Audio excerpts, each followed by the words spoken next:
जय हिंद दोस्तों, स्वागत है आपका हमारे इस YouTube चैनल में। दोस्तों आज है 17 मई और 17 मई के सेकेंड शिफ्ट का एग्जाम समाप्त हो चुका है और मैक्सिमम रियल क्वेश्चन भी मिल चुके हैं। तो आज के इस वीडियो में 17 मई के सेकेंड शिफ्ट में पूछे गए रियल क्वेश्चन का एनालिसिस करेंगे। तो दोस्तों वीडियो को पूरा जरूर देखिएगा और वीडियो पसंद आए दोस्तों तो एक लाइक जरूर कर दीजिएगा। चैनल पर नए होंगे तो सब्सक्राइब करके बेल बटन जरूर दबा दीजिएगा।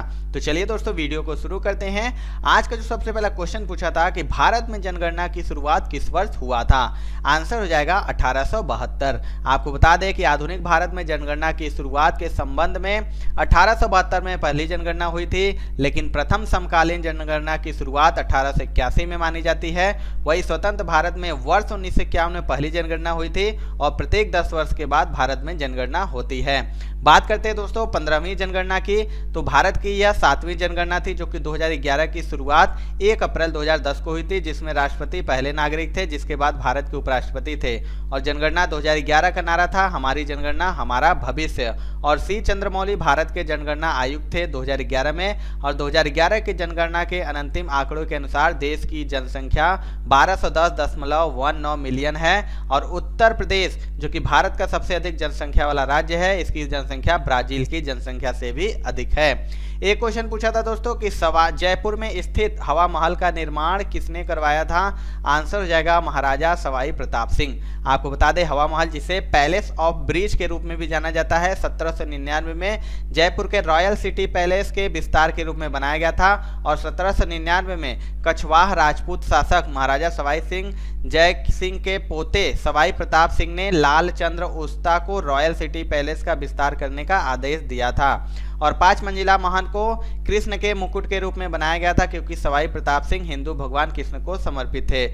जयपुर राजस्थान की वर्तमान राजधानी महाराजा सवाई जय सिंह द्वितीय द्वारा 1727 ईस्वी में बनाया गया था। एक क्वेश्चन पूछा था कि बास्केटबॉल में कितने खिलाड़ी होते हैं। आंसर हो जाएगा 5। आपको बता दें बास्केटबॉल का एक खेल 2 टीमों के साथ खेला जाता है, जिसमें प्रत्येक टीम के 5 खिलाड़ी एक समय में कोर्ट पर होते हैं। बेंच पर खिलाड़ियों की अधिकतम संख्या लीग के अनुसार भिन्न होती है जिसमें आप खेल रहे हैं। और अंतर्राष्ट्रीय खेल में बेंच पर अधिकतम 7 खिलाड़ियों की अनुमति है, जिसके परिणाम स्वरूप 12 खिलाड़ियों का रोस्टर होता है। एक क्वेश्चन पूछा था कि मर्डेका कप का किस खेल से संबंधित है। देखिए आंसर हो जाएगा फुटबॉल। जो मर्डेका कप है फुटबॉल से संबंधित है और यह टूर्नामेंट मलेशिया द्वारा आयोजित किया जाता है। यहाँ पे दोस्तों फुटबॉल से संबंधित कप और ट्रॉफियां हैं जो कि आपके आगामी एग्जाम के लिए बहुत ही महत्वपूर्ण हैं। तो देखिए फुटबॉल कप हैं Rovers cup, Bandodkar trophy, Merdeka cup, confederation cup, DCM trophy, Durand cup, BC Roy trophy, FIFA विश्व cup, Jules Rimet trophy, Indian super league, Kalinga cup, Santosh trophy, IFA shield, Scissors cup, Subroto cup, sir Ashutosh Mukherjee trophy, Todd memorial trophy, Vitthal trophy, UFA champion, ये सभी football खेल से संबंधित हैं। एक question पूछा था कि प्रसिद्ध संगीतकार अन्नपूर्णा देवी किस वाद्य यंत्र से संबंधित है। तो देखिए आंसर हो जाएगा रुद्र बीड़ा। आपको बता दें अन्नपूर्णा देवी सुरबहार वादन में उस्ताद थी और वह पद्म भूषण पुरस्कार की प्राप्तकर्ता थी। रुद्र बीड़ा जो कि रुद्र बीड़ा को बीन या बीन के रूप में भी जाना जाता है, जो कि बीड़ा की सबसे पुरानी शैली है। एक क्वेश्चन पूछा था दोस्तों कि नीति आयोग के बहुआयामी गरीबी सूचकांक में सबसे गरीब राज्य कौन सा है। तो आंसर हो जाएगा बिहार। आपको बता दें कि बिहार को बहुआयामी गरीबी के उच्चतम स्तर वाले राज्य के रूप में चुना गया है और राज्य की 51.91% आबादी बहुआयामी गरीब है। दूसरे स्थान पर झारखंड है 42.16%। तीसरा स्थान है उत्तर प्रदेश का 37.79%। मध्य प्रदेश चौथे स्थान पर है। मेघालय 5वें स्थान पर है। इस बीच जो केरल है 0.71%, गोवा 3.76%, सिक्किम 3.82%, तमिलनाडु 4.89% और पंजाब 5.59% पूरे भारत में शीर्ष 5 सबसे कम गरीबी वाले राज्य हैं। तो देखिए सबसे गरीब राज्य कौन सा है, तो बिहार हो गया। और सबसे कम गरीब राज्य अगर पूछे सबसे यानी अमीर राज्य तो केरल हो जाएगा। और केरल में कोट्टायम एकमात्र ऐसा जिला है जिसने सूचकांक के अनुसार पूरे देश में 0 गरीबी दर्ज की है। एक क्वेश्चन पूछा था दोस्तों कि खजुराहो नृत्य उत्सव किस राज्य से संबंधित है। तो आंसर हो जाएगा मध्य प्रदेश। आपको बता दें मध्य प्रदेश सरकार के तहत कला परिषद द्वारा खजुराहो महोत्सव का आयोजन किया जाता है, जिसमें पूरे भारत के कई लोकप्रिय शास्त्रीय नर्तक प्रदर्शन करते हैं। और खजुराहो नृत्य उत्सव इस कला का जश्न मनाने के लिए 1975 में शुरू हुआ था। तब से यह भारत में सबसे प्रतीक्षित सांस्कृतिक कार्यक्रमों में से एक बन गया है। यह उत्सव कथक, भरतनाट्यम, ओडिसी, कुचिपुड़ी, मणिपुरी, गौड़ीय नृत्य और कथकली जैसी भारतीय शास्त्रीय नृत्य शैलियों की समृद्धि पर प्रकाश डालता है। एक क्वेश्चन पूछा था दोस्तों कि इंडिया एट रिस्क पुस्तक किसने लिखी है, तो देखिए आंसर हो जाएगा जसवंत सिंह। आपको बता दें जसवंत सिंह पूर्व विदेश मंत्री थे और इन्होंने ही India at risk mistakes, misconceptions and misadventure of security policy पुस्तक के लेखक हैं और यह पुस्तक भारतीय सुरक्षा मुद्दों के 60 वर्ष के बारे में है। उनकी अन्य पुस्तकें हैं जिन्ना, इंडिया पार्टीशन, इंडिपेंडेंस, दूसरा है डिफेंड इंडिया, तीसरा है ए कॉल टू ऑनर, पांचवा है travel in Transoxiana inlands over the Hindu Kush and across the Amu Darya. एक क्वेश्चन पूछा था दोस्तों कि देवपुत्र की उपाधि किसने धारण की थी, तो देखिए आंसर हो जाएगा कनिष्क। आपको बता दें कि कुषाण वंश प्रथम शताब्दी ईस्वी से तीसरी शताब्दी ईस्वी इनकी कायमकाल था। कुजूल कड़फिसेसेस भारत में कुषाण वंश की नींव रखने वाले पहले यूझी प्रमुख थे और दूसरे राजा वेमा कड़फिसेसेस थे जिन्होंने सोने के सिक्के जारी किए थे। और सबसे पहले कुषाण शासक कनिष्क था। कनिष्क को द्वितीय अशोक के नाम से भी जाना जाता था। उन्होंने 78 ईस्वी में शक युग की शुरुआत की थी और कुषाणों ने प्रसिद्ध रेशम मार्ग को नियंत्रित किया था।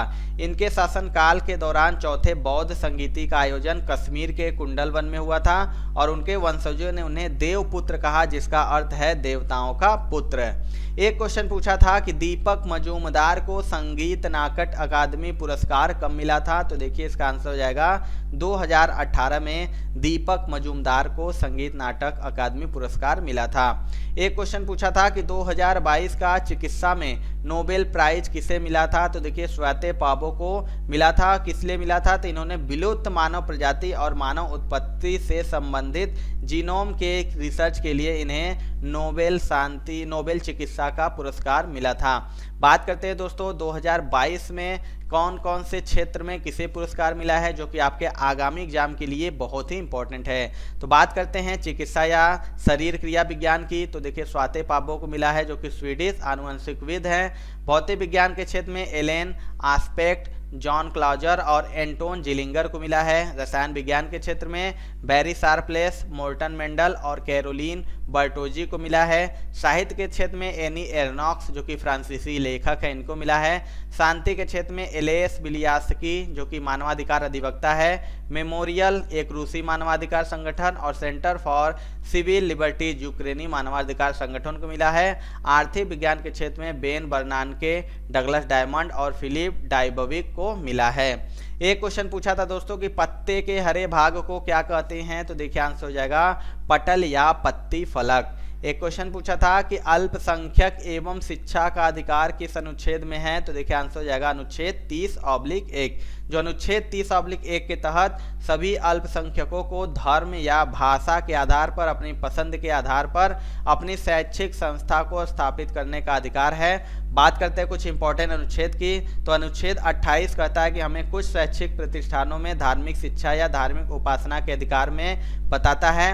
अनुच्छेद 17 जो कि अस्पृश्यता उन्मूलन के बारे में है। अनुच्छेद 32 संवैधानिक उपचारों के अधिकारों पर केंद्रित है। एक क्वेश्चन पूछा था दोस्तों कि इनमें से कौन भारतीय दर्शन का अंग नहीं था, तो आंसर हो जाएगा द्रविड़। आपको बता दें भारतीय दर्शन 6 प्रकार के होते हैं। कौन कौन से, तो न्याय, वैशेषिक, सांख्य, योग, मीमांसा और वेदांत। एक क्वेश्चन पूछा था दोस्तों कि कंचनजंगा कौन से राज्य में स्थित है, तो देखिए आंसर हो जाएगा सिक्किम। आपको बता दें कि कंचनजंगा सिक्किम में स्थित है और यह दुनिया की तीसरी सबसे ऊंची पर्वत श्रृंखला है। हिमालय में स्थित इस पर्वत शिखर की ऊंचाई 8586 मीटर है, जिसे कंचनजंगा हिमाल कहा जाता है। और इसे पश्चिम में तमूर नदी द्वारा, उत्तर में लोनकचू और जोंगसांगला और पूर्व में तीस्ता नदी द्वारा सीमांकित किया गया है और यह नेपाल और सिक्किम भारत के बीच में स्थित है। एक क्वेश्चन पूछा था दोस्तों कि योग दिवस 2022 की थीम क्या थी, तो देखिए आंसर हो जाएगा मानवता के लिए योग। आपको बता दें अंतर्राष्ट्रीय योग दिवस का 8वां संस्करण था 2022 में और इसका थीम था मानवता के लिए योग और आयुष मंत्रालय ने इस विषय को 8वें अंतर्राष्ट्रीय योग दिवस 2022 के लिए चुना है। इसे 21 जून 2022 को भारत और दुनिया भर में आयोजित किया गया और कोविड-19 महामारी के दौरान आयोजित पिछले साल के अंतर्राष्ट्रीय योग दिवस का विषय था योग फॉर वेलनेस। एक क्वेश्चन पूछा था कि वधावन बंदरगाह किस राज्य में स्थित है, तो देखिए यही स्थित है महाराष्ट्र में। आपको बता दें कि केंद्रीय मंत्रिमंडल ने 5 फरवरी 2020 को देश के 13वें प्रमुख बंदरगाह को महाराष्ट्र के डहाडू के पास वधावन में रुपए की लागत से स्थापित करने की मंजूरी दी थी। यहाँ पे दोस्तों मैंने कुछ प्रमुख राज्यों के बंदरगाह लिए हुए हैं जो कि आपके आगामी शिफ्ट में पूछ सकता है। बात करते हैं कर्नाटक में, तो देखिए न्यू मंगलोर बंदरगाह है, करवार बंदरगाह है, वेलेकरी बंदरगाह, तादादी बंदरगाह हैं। ओडिशा राज्य में विचित्रपुर बंदरगाह, धमरा बंदरगाह, स्वर्णरेखा माउथ और बहवलपुर बंदरगाह है। गोवा में पाड़ाजी बंदरगाह और मोरमुगांव बंदरगाह स्थित है। एक क्वेश्चन पूछा था दोस्तों कि बजट 2022 में भारत की जीडीपी विकास दर क्या थी, तो आंसर हो जाएगा 9.2%। तो दोस्तों ये थी आज की यानी 17 मई में सेकेंड शिफ्ट में पूछे गए रियल क्वेश्चन। आपको ये वीडियो कैसी लगी दोस्तों कमेंट करके जरूर बताइएगा। वीडियो पसंद आई होगी तो एक लाइक जरूर कर दीजिएगा। मिलते हैं दोस्तों अपने अगले वीडियो में, तब तक के लिए जय हिंद।